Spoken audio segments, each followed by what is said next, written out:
AIMIM chief Owaisi का विवादित बयान सामने आया है। देश में मुसलमानों की जो हालत है वो हिटलर युग जैसी है। यह ओवैसी की तरफ से कहा गया। मुस्लिमों की स्थिति यहूदियों जैसी हो गई है। पीएम मुसलमानों को घुसपैठिया कहते हैं। यह आप देखिए क्या कहा गया, आप सुनिए। आप भारत में आज जो पोजीशन है मुसलमानों की, वो 1930 के हिटलर के ज़माने में जो यहूदियों से जो हरकतें होती थी वही स्टेज पे है। हमारा प्राइम मिनिस्टर ये कह रहा है कि हिंदू महिलाओं के गले से मंगलसूत्र निकाल कर मुसलमान दिया जाएगा। मैं आपके सामने बैठा हूँ, मैं घुसपैठी हूँ? मैं घुसपैठी हूँ का बताइए? 17 करोड़ मुसलमानों को प्रधानमंत्री घुसपैठी कहते हैं। एक प्राइम मिनिस्टर इलेक्शन जीतने के लिए आप पूरी माइनॉरिटीज को कह रहा है घुसपैठी। हिटलर भी यही कहता था।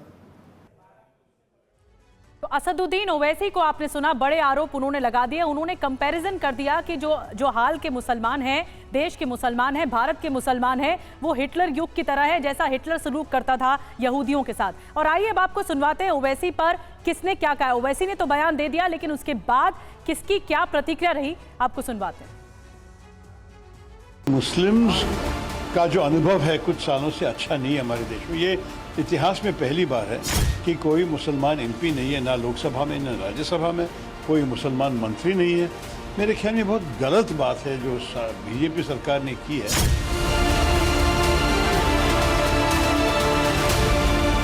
मुझे महसूस होता है कि प्रधानमंत्री ने ये तय कर लिया है कि वो अपनी इस देश में एक कम्युनल इमेज बनाना चाहते हैं।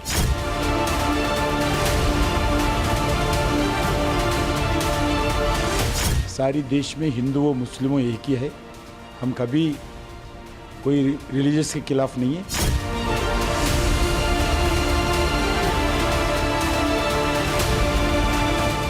हमारे जो मुसलमान भाई बहन हैं वो डरे रहे, परेशान रहे, बदहाल रहे, यही तो इनको सूट करता है, तभी तो इनकी दुकान चलती है। और देखिए धनंजय गिरी साहब भी हमारे साथ जुड़े हुए। धनंजय गिरी जी, आपने देखा एक तरफ प्रधानमंत्री की तरफ से टीएमसी पर तो निशाना साधा गया हुमायूं कबीर के बयान को लेकर कि पश्चिम बंगाल में हिंदुओं की हालत दोयम दर्जे जैसी हो गई है, लेकिन तब क्या कहेंगे जब असदुद्दीन ओवैसी ये बोलते हैं कि भारत के जो मुसलमान है 1930 के दशक में जैसी हालत जर्मनी में यहूदियों की हुआ करती थी आज वैसी हालत हो गई है। करुणाशंकर जी, उनके साथ दिक्कत ये हो रही है कि उनके भाईजान ने कहा था कि 15 मिनट के लिए पुलिस हटा दो, तो क्या करेंगे? वो 15 मिनट के लिए पुलिस हटाने वाला ख्वाब उनका पूरा नहीं हो पा रहा, और इसलिए उनका नाम क्या है? ऑल इंडिया इत्तेहाद मुसलमान। वो अपना एजेंडा क्लियर है। तो जिनका एजेंडा क्लियर है, मुझे उनसे कोई शिकायत नहीं, हाफिज नूर से भी कोई शिकायत नहीं। इन लोगों का एजेंडा बिल्कुल क्लियर है। इनका एजेंडा क्लियर है कि दीन इलाही का बेबाक बेड़ा न साजिश का अक्साए आलम में पहुंचा, मुहज्जम हुआ कोई खतरा न जिसका, न कुलजा में टिटका न दर्द का, वो जुर्जुबा कहाने में गंगा के आकर, जो दीन इलाही का बेबाक बेड़ा गंगा के नहाने में उठा हुआ है, इनका क्लियर है नेरा, इनको क्लियर है। ये इस उम्र के हो गए, अपनी उम्र देखे, और इनको रकीब चलीब कलीब यही कश्मीर में हुआ था, बोलने के मुंह से जबान नहीं निकली थी। तो इनका एजेंडा बिल्कुल क्लियर है। शिकायत मुझे उन लोगों से है, शिकायत मुझे कांग्रेस के कुकर्मों से है। कुल्हाड़ी में लकड़ी का हिस्सा ना होता तो जंगल के कटने का किस्सा ना होता। अगर ये करप्ट कांग्रेसी कुछ से विचार के नहीं होते और ये इस सनातन को गाली नहीं दे रहे होते, हिंदुओं को बांट नहीं रहे होते, इस दलितों के देश के दलितों का शोषण नहीं कर रहे होते, इस देश के पिछड़ों का पिछले दरवाजे से मुसलमानों को नहीं दे रहे होते, तो आज भारत में खंड खंड विखंड होने की स्थिति में नहीं आ रहे होते। इस देश का बंटवारा धर्म के आधार पर हुआ था।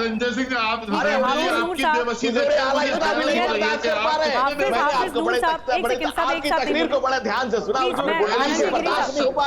आपकी तकरीर को बड़े आराम से सुना, आपने अपनी बात रखी। सब हाफिज नूर साहब आप ही के पास आ रही हूं, एक मिनट रुक जाइए, खत्म करने दीजिए। मक्कारी के बाद में खड़े हो, इस मुल्क को अपनी मिल्कियत न समझो। धनंजय गिरी साहब, आपने बात रखी। हाफिज नूर साहब, उन्होंने साफ तौर पर कहा, आप पर आरोप लगाते हुए, ये एजेंडा आपका है, आपको करना ही ये है, आपको करना ही हिंदू मुसलमान है। तो उनसे धनंजय जी सुन लेते हैं हाफिज नूर साहब।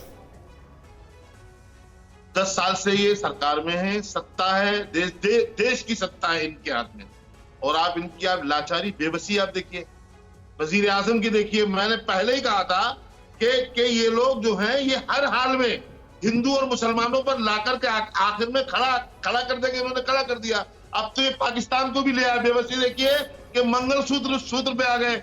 ये कहां जाओगे आप? क्या बचा है आपके पास कहने के लिए? क्या किया देश में आपने?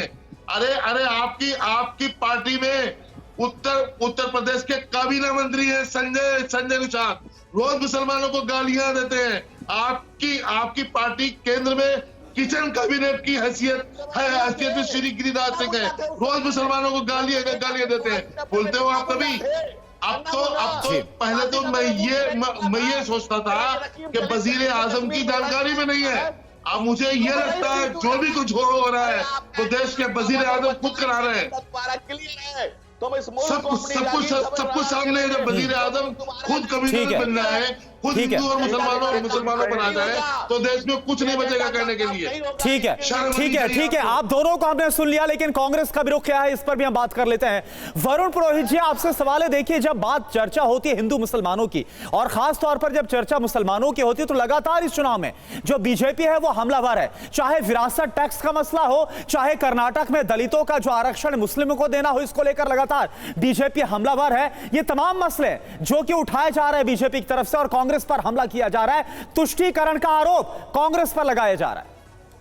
शर्मा जी जो आरोप लगा रहे हैं उनको खुद को, मैंने कहा ना, संतुलन ठीक नहीं है उनका। 10 साल से सत्ता में आरोप ये लगाएंगे कि ये जवाब देंगे लोगों को। मणिपुर पे जवाब नहीं देते, कर्नाटक में देवगौड़ा को क्यों साथ रख रखा? इतना ही एथिक्स है तो तोड़ देते, अलायंस तोड़ लेते मोदी जी एक ही दिन में कि मैं तो एथिक्स वाला हूं, तोड़ लेते। नहीं बोलते ना मणिपुर पे। और अब नवाज शरीफ के क्यों गए थे, मैंने नहीं जवाब दिया। गौ माता पे जवाब नहीं दिया। अवस्थी जी बार 1966 के कृपात्री जी महाराज की बात करते हैं। राम राज्य परिषद का क्या हाल किया था जनसंघ ने, उस पर जवाब नहीं देते। मैं दे सकता हूं जवाब, मेरे बचपन से ध्यान है मुझे। राम राज्य परिषद का भी अवस्थी जी हमारे यहाँ बनी थी राजस्थान में, और चुनाव लड़े थे लोग, सीटें भी आई थी कुछ, लेकिन आपके जनसंघ ने उसको क्या किया, तोड़फोड़। सारी दुनिया को पता उस बारे में कि आप चाहते नहीं हो कि कोई भी संत हो। मैं सब जानता हूँ, प्रभुदत्त ब्रह्मचारी से लेकर के आज तक। लो अब मैं बोलने नहीं दे रहा हूँ। ये अरे अवनीश जी आपके पास ये चित्रण है आप लोगों का देश पर। नहीं वरुण जी, आप अपनी बात पूरा करिए, अपनी बात पहले आप। नेपाल में आज मैंने पढ़ा, नेपाल में 100 रुपए के नोट पे विवादित पिस्तौलों की वो छाप दी। नेपाल पे, मालदीव में इनके जिसका विरोध कर रहे थे वो वापस वरुण जी, फिर तो सवाल आपसे भी है ना। 10 साल की बात आप कह रहे हैं, अगर आप सत्ता में आते हैं तो आप क्या करेंगे? आप क्या विकास की बात रखेंगे? प्रधानमंत्री मोदी ने तो हमारे इंटरव्यू में ये सवाल भी पूछ लिया, क्या वोट के बदले अपीसमेंट पॉलिटिक्स हो रही है वायनाड में? क्या कोई लुभावना ऑफर दिया जा रहा है मुसलमानों को? तो फिर तो सवाल आप पे भी है। जो प्रधानमंत्री जी बुजुर्ग है, आदरणीय, उनके लिए अपशब्द मैं नहीं ले सकता जैसे उन्होंने सोनिया जी के लिए लिए। मेरे संस्कार ऐसे नहीं है। जो 2-2 करोड़ के युवाओं को रोजगार देके जुमले दे 10 साल तक, जो चाय पकौड़े के ठेले युवाओं का, आप कह सकते हो अपने घर के बच्चों को कि पढ़ाई लिखाई जा, चाय ठेले के पकौड़े लगा, नाले से गैस बन, तो उनके लिए क्या जवाब दूं मैं? रोज कुछ ना कुछ बोलेंगे। तो पूरा देश देख रहा है इस बात को, पूरा देश देख रहा है। उस पर कोई डिस्कशन मैं नहीं करना चाहता। हमारी जो पॉलिसी आपने पूछा, हमारी 54 साल सरकार रही, जब भी पॉलिसी यही थी कि कितने क्या देश में, चाहे भिलाई के स्टील प्लांट लगाने हो, डैम्स बनाने हो, जो इंफ्रास्ट्रक्चर, मजबूत इंफ्रास्ट्रक्चर बनाना है, उसपे था। आने वाले भी वो रहेगा। इन्होंने नैरेटिव हिंदू मुस्लिम किया है जिससे कि इनको वोट मिल सके। अगर ये नहीं करते आप, मैं बता रहा हूं, अगर हिंदू मुस्लिम नैरेटिव आज बंद कर दें, ये जीत के बता दे चुनाव, जीत ही नहीं सकते, इसलिए परेशान। चलिए ठीक है, आप बड़ा गंभीर सवाल यहाँ पर उठा रहे हैं। मैं अवनीश जी आपके पास आऊंगा, लेकिन काफी देर से भास्कर जी आपके पास नहीं आए। आपसे सवाल यह है कि जो प्रधानमंत्री की तरफ से पश्चिम बंगाल में वर्धमान में मसला उठाया गया और हिंदुओं को लेकर और हिंदुओं की क्या हालत है वो वहां पर बताई गई, क्या आपको लगता है कि पश्चिम बंगाल में इसका नुकसान आपको उठाना पड़ सकता है? इसका नुकसान हो सकता है? एक बड़ी आबादी हिंदुओं की है वहां पर। देखिए, ये पूरा बात झूठ है। अगर पिछले 10 साल में अगर आपने काम किया है तो हिंदू मुसलमान क्यों बोलना पड़ता है? आप अनएम्प्लॉयमेंट के बारे में बात नहीं कर पाते हैं। आप बेरोजगारी जो हो रहा है, घर नहीं है, पानी घर घर नहीं पहुंचा, ये सब highest unemployment after the independence, ये जो हुआ है, ये आंकड़े लेके बैठिए ना। ये जब ये सब सवाल का जवाब उनके पास है नहीं, तब ये हिंदू मुसलमान बोल रहे हैं। एक देश के प्रधानमंत्री देश के विकास के लिए क्या बात करेंगे? राम मंदिर क्या देश का विकास का प्रतिनिधि है? राम मंदिर बनाना एक धर्मीय चीज है, रिलीजियस सेंटिमेंटल मामला है। इसके साथ देश का इम्प्रूवमेंट का कहां पर है? कहां कारखाना बनाया गया? कहां पर कोई IIM नहीं बना, IIT नहीं बना, और सब आंकड़ा, all the statistics are wrong. Bengal के लोग जानते हैं, और 2021 में भी इन लोग ने बोला था आपकी बार 200 पार, उनको धूल चटना पड़ा। देखिए, बात यह है, अनएम्प्लॉयमेंट इशू को लेकर बात करना चाहिए। भास्कर जी, जो मूल बात है, अगर आपने हुमायूं कबीर का बयान सुना हो, आप अनएम्प्लॉयमेंट की बात कर रहे हैं, यूपी में किया था, सुनिए, मैं आपकी बात को आपकी बात को आगे बढ़ा, सुन तो लीजिए, मैं आप ही से ही सवाल कर रही हूँ, ये बात कहने दीजिए, मैं बात जोड़ रही हूँ, मैं ये कह रही हूँ, आप अनएम्प्लॉयमेंट की बात कर रहे हैं, आप करप्शन की बात कर रहे हैं, तो क्या हुमायूं कबीर नहीं बोल सकते थे? उन्हें भड़काऊ बयान देने की क्यों जरूरत पड़ी? ये क्यों कहना पड़ा कि भागीरथी नदी में बहाने की धमकी तक दी है उन्होंने? ये क्यों किया? उनका स्टेटमेंट टीएमसी पार्टी का ऑफिशियल स्टेटमेंट नहीं है। ये बात मान के चलिए। ऑफिशियल क्या होता है, अनऑफिशियल क्या होता है भाई? भास्कर जी, कोई एक्शन होगा, कोई कार्रवाई होगी अगर टीएमसी पार्टी के विचार से अलग, विचारधारा से अलग जाकर कोई बयान दिया जा रहा है और भड़काऊ बयान, तो कार्रवाई होगी क्या हुमायूं कबीर के खिलाफ? आप जो बोल रहे थे, ये जो यूपी में मैंने किया था, गोमाता गोमाता कर रहे हैं, चारों तरफ सड़क के ऊपर घूम रहे हैं गोमाता, और नहीं, आप इस तरह भैया ये बात सुनो, ये बहुत हो गया ये। आपका माता जी को आप रास्ते में छोड़ देते हैं। नहीं, सवाल यह है कि क्या हुमायूं कबीर के खिलाफ ऐसा भड़काऊ बयान देने के लिए कार्रवाई होगी? आप सिर्फ इस बात से ऐसे नहीं हट सकते, इनकार कर सकते कि उनका ऑफिशियल स्टेटमेंट नहीं था। आप कार्रवाई करेंगे या नहीं, ये बता दीजिए, हाँ या ना? कार्रवाई पार्टी की तरफ से उनको पूछा जाएगा, लेकिन ये बात जो उन्होंने कहा है, ये ऑफिशियल स्टेटमेंट नहीं है। आप प्रधानमंत्री जो झूठ बोल रहे हैं, इसका जिम्मेदार कौन है? कहां पर है? एक जगह दिखाई है जहां पर हिंदू लोगों के ऊपर अत्याचार हो रहा है, बंगाल में मुसलमान के द्वारा अत्याचार हो रहा है, एक जगह दिखाई है। ठीक है, जवाब ले खाली में जो गिरफ्तार हुआ है, सुन लीजिए, संदेश खाली में जो गिरफ्तार हुआ है उसमें मुसलमान भी है, हिंदू भी है, 4 हिंदू गिरफ्तार हुआ है वहां पर। क्या बोल रहे हैं आप? वहाँ की बानगी तो वहाँ पीड़ित खुद बता रहे संदेश खाली के। ठीक है, मैं अवनीश जी आपके पास आ रही हूँ। भास्कर जी, आपने अपनी बात रखी, वक्त बहुत कम है डिबेट का, सबसे बात होनी चाहिए, सबसे प्रतिक्रिया सामने आनी चाहिए। अवनीश जी बताइए। निधि जी, ये हुमायूं कबीर के वक्तव्य को कह रहे हो कि व्यक्तिगत है। वहाँ पर शाहजहां शेख से लेके वो जो इनका एमएलए था जिसने डॉन के जो पाकिस्तानी पत्रकार आया था उसको कहा के जाके दिखाया था कि देखो ये हमारे यहाँ मिनी पाकिस्तान है। इनके यहाँ सबका, ये बाकी सारी पार्टियों में हर एक व्यक्ति का जो भी मर्जी कह ले, हिंदुओं को गाली दे ले, उनका व्यक्तिगत बयान हो जाता है। निधि जी, एक बात समझ में आनी चाहिए, जो ये कह रहा है कि हिंदुओं को हम भागीरथी में बहा देंगे, उनके लिए रोजगार सामने या जीवन सामने है। इसी देश में मैं अहमद शाह अब्दाली, तैमूर लंग, चंगेज खां, मोहम्मद गौरी, मोहम्मद गजनवी, औरंगजेब तक की तो बात ही नहीं कर रहा हूं अभी, जो इनके सबके वही रोल मॉडल है। लेकिन एक बात बताइए, आज़ादी के बाद धर्म के आधार पर कश्मीर से हिंदुओं का पलायन हुआ, और जिस यासीन मलिक ने गोली मारी थी, जिसने माना कि हाँ मैंने 27 गोली मारी थी इंडियन एयरफोर्स के अफसर को, मनमोहन सिंह जी उसको गले मिलाते थे। ये सच्चाई है इस देश की। आप करते रहिए, हम जिंदा नहीं बचेंगे।